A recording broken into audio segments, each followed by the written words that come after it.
Now, Dangote Petroleum Refinery has announced that the refinery will begin the distribution of premium motor spirit, PMS, and diesel to marketers, petrol dealers, manufacturers, telecoms firms, aviation, and other large users across the country, with free logistics to boost the distribution network.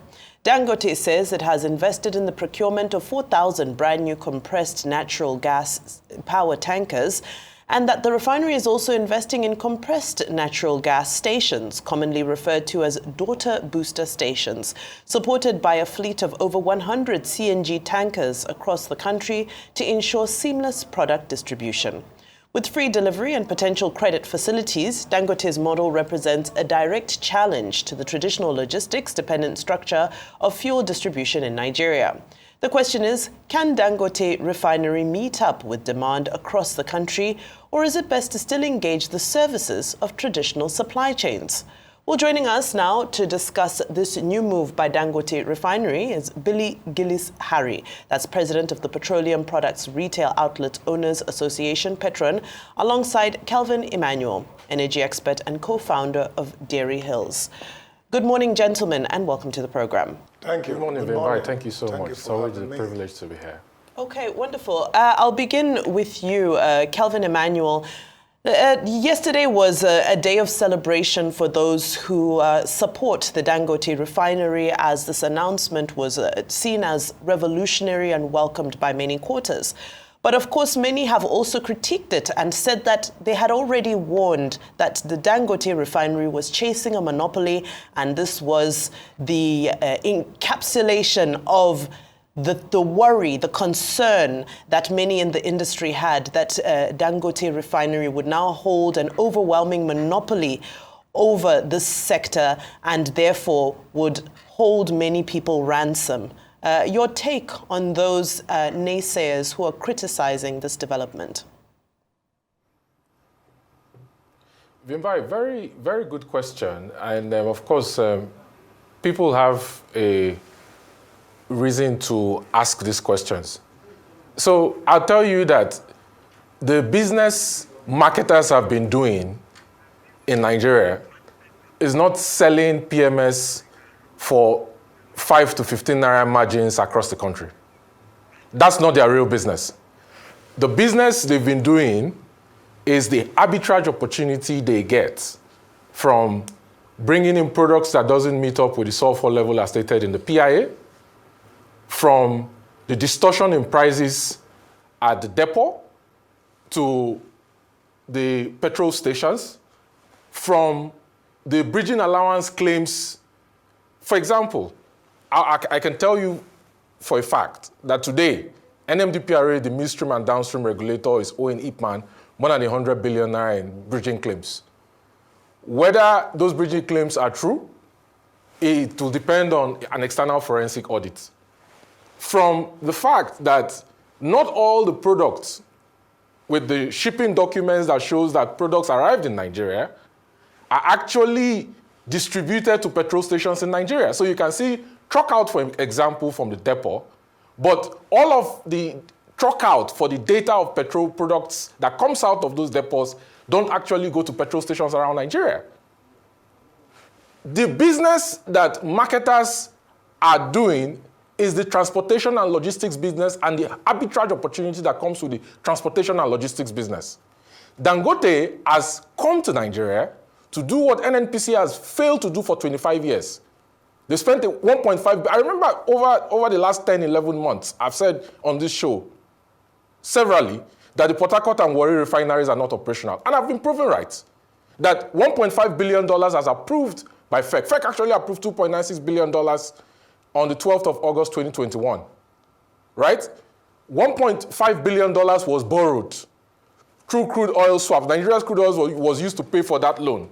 They said they used $1.5 billion to do turnaround maintenance for Port Harcourt and Warri. And I'm very happy Dr. Billy Gillis-Harry is on the show today, because I remember severally when he came on the show and defended NNPC and said that those refineries were operational.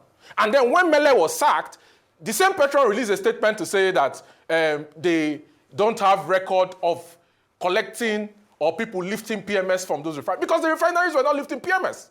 So if NNPC has failed And if the marketers are not in the business of actually selling and delivering products to Nigerians, because the only places that enjoy the actual price of PMS in Nigeria is Lagos, a few surrounding states in the southwest, and Abuja.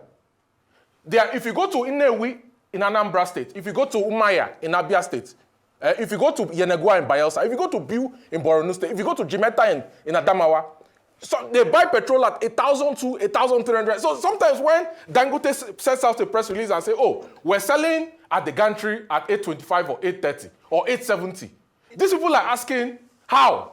Because we don't understand why there's a difference between the gantry price and the petrol price at the filling stations in all these other parts of Nigeria, sometimes over 400 naira. Okay. What Dangote is saying is that he's going to assume transportation costs, he's going to assume storage costs, he's going to assume bridging costs, and deliver petrol to retail stations, because you've had marketers frustrate the ability of Nigerians to enjoy Emmanuel, the benefits of owning a refinery in Nigeria. Calvin Emmanuel, your points are duly noted, your passion as well. Let's cross to Mr. Billy Gillis-Harry for his immediate response. I'm sure you've heard all that Mr. Calvin Emmanuel has had to say. Your take, sir, on these very bold allegations that your members of your organization have been engaged in corrupt activities that are not allowing Nigerians to enjoy a fair pump price? Well, first, that information is absolutely incorrect.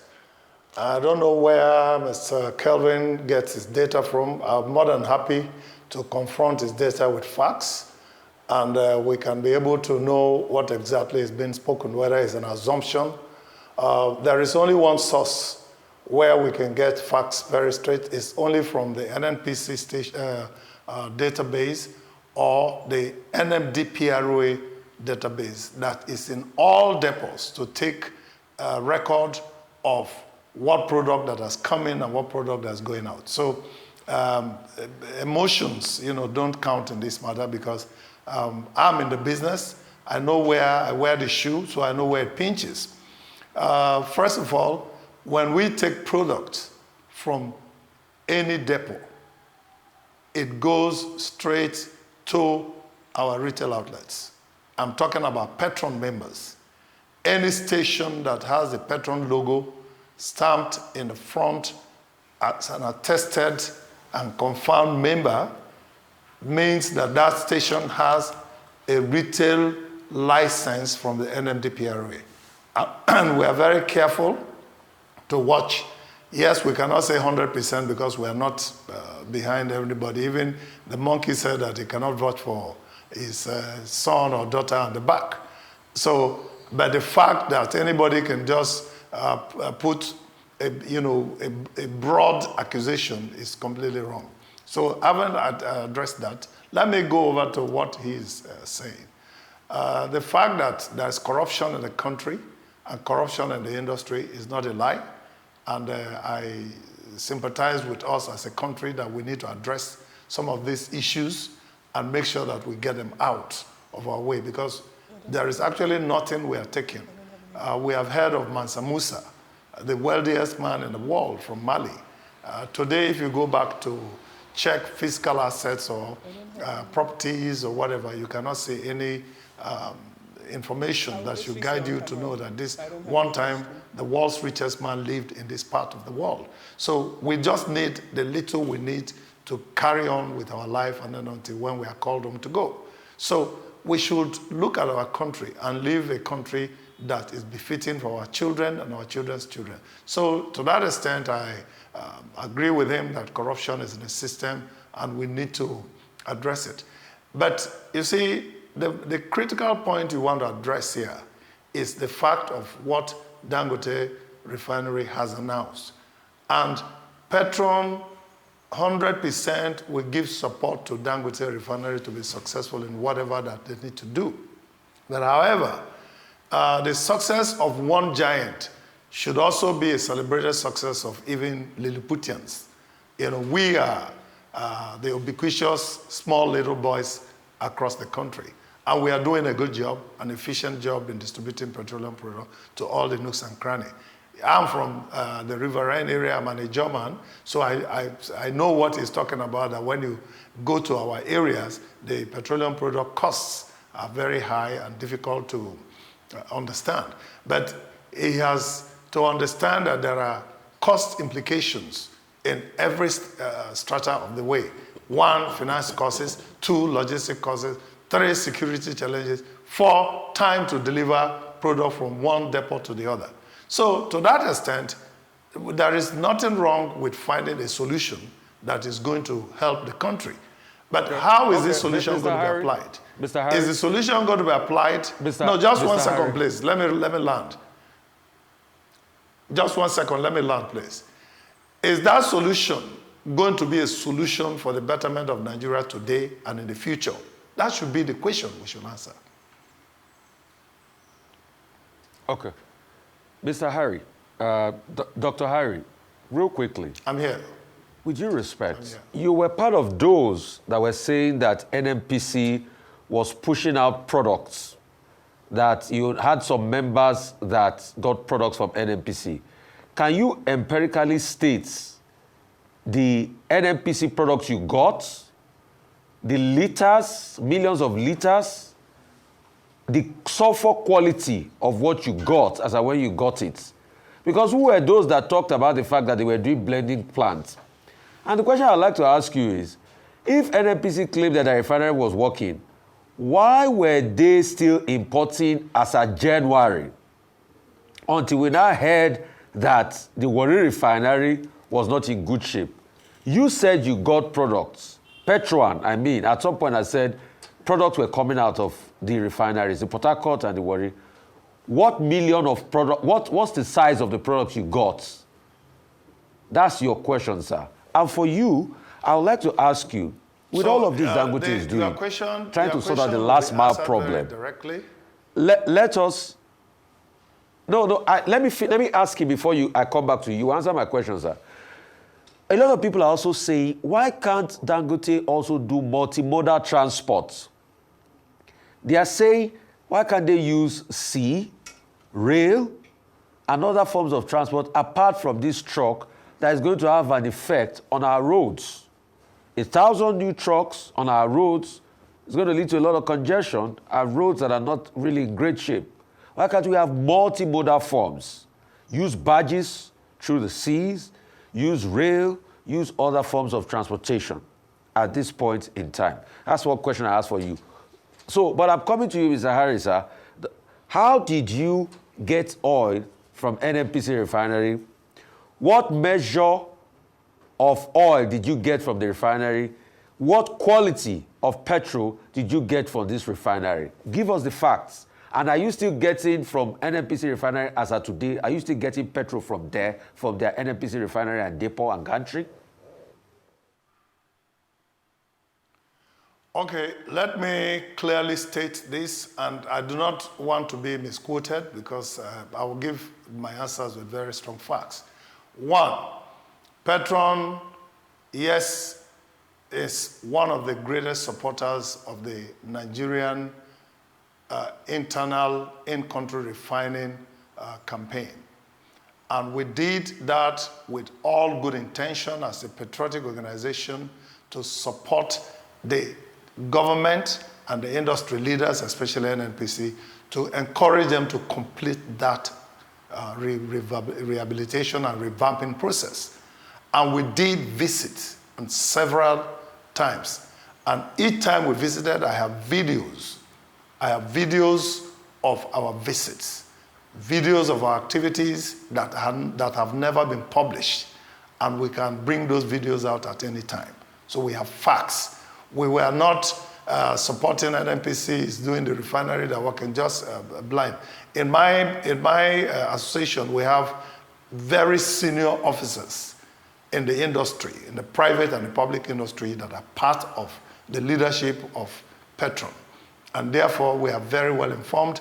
We are not engineers, but we do have engineers who have worked and who know the process. And when we ask questions, we ask technically sound questions, and we answer that.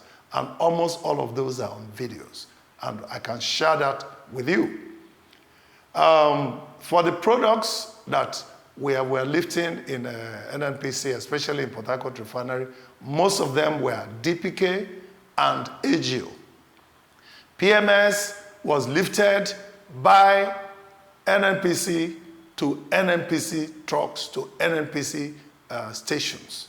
And of course, we did buy from NNPC stations in our cars, but we did not buy any commercial PMS from NNPC while the process of doing distributions from that depot was going on. And we made that very clear. There was no time we had said that we are picking PMS from the depot. We were picking PMS from NNPC through the private depots that are partnering with them. And yes, we did take products running into tens of millions of liters. And I do have all the allocations that were given to us by NNPC. Until now, we still apply for products, especially DPK, LPFO, and AGO from NNPC. Even as of this time that they've shut down for maintenance, we still apply. But of course, it takes processes for allocations to be given. While we don't have that, we just go to some other place and be able to meet our needs. So that is a fact. And when you talk about the transportation process, and we want to expect Dangote to do that, in my opinion, that would be unfair expectation for a single individual company that has already made a sacrifice to invest $20 billion to make Nigeria proud. We are very proud of the Dangote foray into the business. We want to support him, we want to encourage him to be successful, and we will bring in our little bit to make this our giant brother to be very successful. However, asking him also to do other rail things is not the Ministry of Transportation that is going to be investing in all of those things. Mr. Harry. So this is where our government should Mr. come Harry. in. I think this is where, sorry, let me land. You asked a lot of questions. Sir, please, can I finish? Yes. So you play a critical role in the stability of this country. And you have a very strong voice, very articulate and strong voice. I think if we put that energy to encouraging the government and those who are really responsible to make Nigeria work, we can do it, especially with the kind of voice that you have and the kind of support that organizations like us can give to you. So indeed, we ask questions and we encourage the government to ensure that our rail lines are working, our waterways are safe, and of course, the tankers on the road, we don't have any business depending on tankers to be delivering products alone in the country. But again, Dangote's offer is going to start in August, so we still wait to see the dynamics of how it's going to work. So there's no sentiment about it. We want to be very supportive of the system. We want to make sure that NMDPR is doing their work. Thank you. Okay, Mr.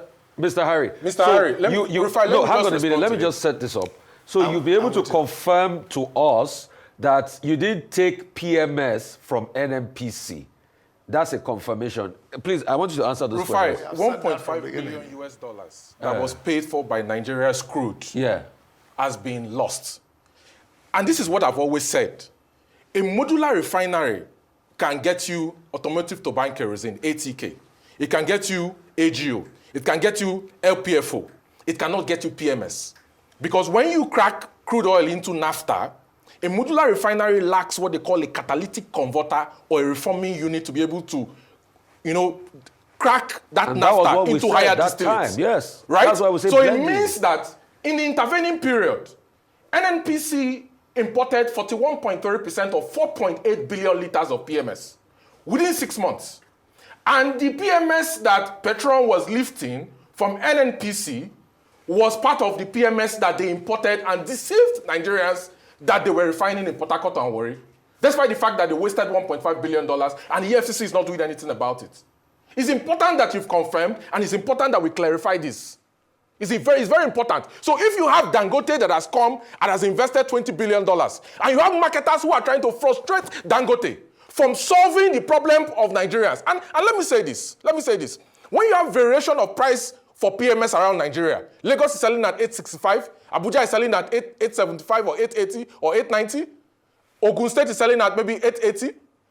Bill in Borno State is selling at 1,200. It affects inflation because in the CPI basket, energy takes up 20%. When you have a variation of price across Nigeria, it affects inflation. So the fact that Dangote has come to provide a private sector solution to the bridging allowances that was set up by the Petroleum Equalization Fund by Decree 9 in 1975 by General Gowon, amended in 1989 by General IBB, and then further modified in 2021 when PEF was merged with DPR and PPPRA, should be lauded and appreciated because it will solve inflation problem.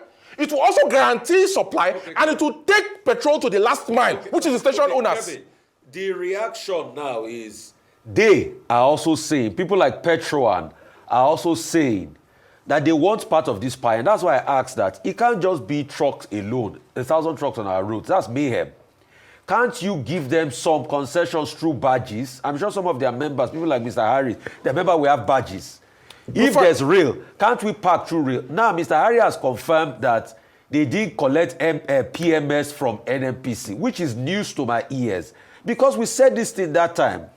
They had a smear campaign against me. This matter concerns me particularly. Do you know that people even came to protest in our office in Lagos over this matter that time?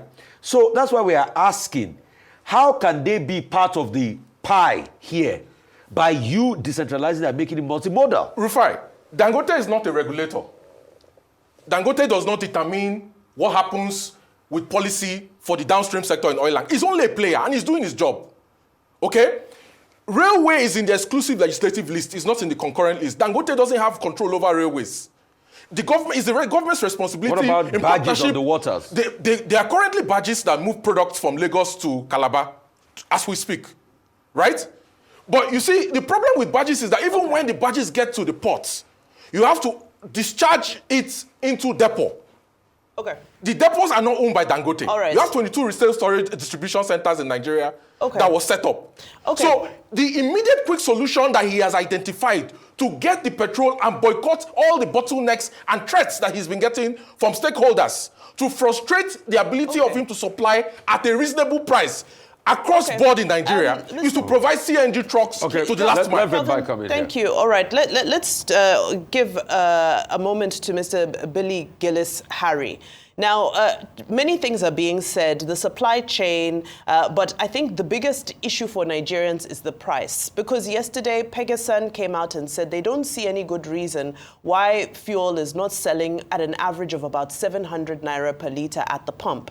So I'd like for you to directly, you've addressed other issues raised, especially even by Mr. Kelvin Emmanuel, but I'd like you to speak to the issue of pricing, because it seems various quarters are alleging that your pricing is not fair. It's not reflecting the real cost of doing business. That's number one. Number two, you also said that this new initiative, it's interesting to hear you say today that you welcome the initiative from Dangote, but PETROAN yesterday called this a death sentence. So I'd like you to reinforce your views. Yesterday you thought it was a death sentence. This morning you're saying you welcome the view. I'd like to know where exactly you stand on that.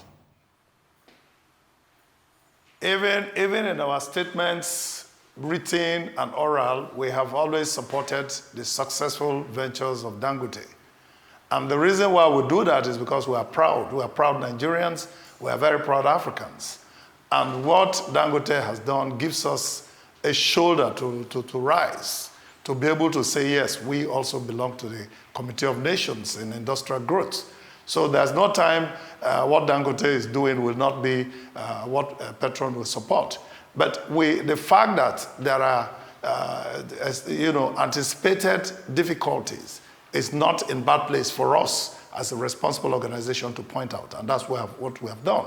So our messages did not say that there's a death knell. We say there are suspicions and worries given the nature of how the system is working, because there are people who have invested and lived in this area for the last 60 years plus. And so it's important for all of us to be on the same table. And that is the most critical. So let that be clear and understood that whatever Dangote wants to do, once he gets stakeholder input into it, he will be able to understand even better how the system will work. Now, what Mr. Kevin has said is very correct. The fact that petroleum pricing, equalization started with General Gowon in 1975.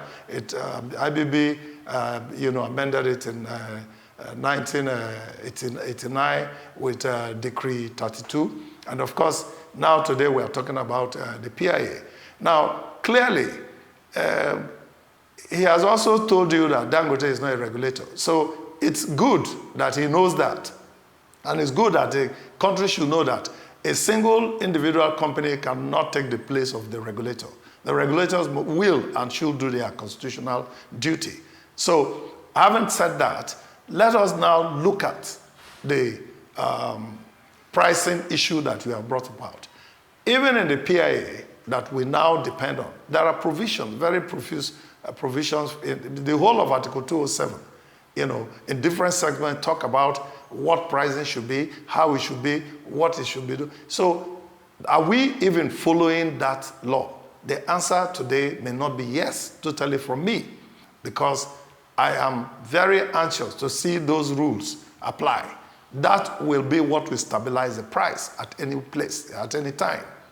Now, having said that, don't forget that any product you buy from any depot at all that you are going to take to our retail outlets will incur different kinds of cost implications that are not even met by the eye.